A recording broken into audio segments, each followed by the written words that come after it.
Nel Veneto la situazione è abbastanza pesante, sono circa 900.000 le persone a rischio povertà o esclusione sociale, anche se va detto che l'incidenza percentuale sulla popolazione è del 18%, nulla a che vedere con le medie oltre il 50% al sud o il dato nazionale che è del 30%.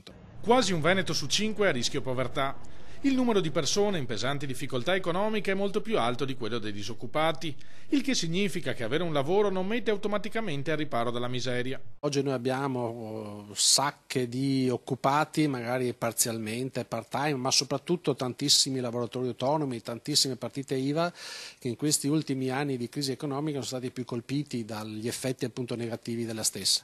Una situazione a dir poco drammatica, quella lasciata dalla crisi economica dell'ultimo decennio e dovuta, secondo il centro studi della CGIA di Mestre, al sistema scelto dai governi italiani per mettere in sicurezza i conti dello Stato. Da un lato uno smisurato aumento delle tasse, dall'altro pesanti tagli al welfare e una fortissima contrazione degli investimenti pubblici.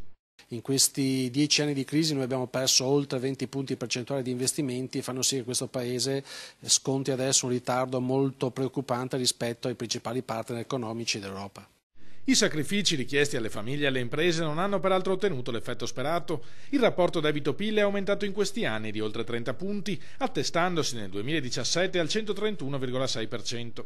Ovviamente bisogna aumentare la base occupazionale, quindi creare posti di lavoro perché così si distribuisce e si crea ricchezza.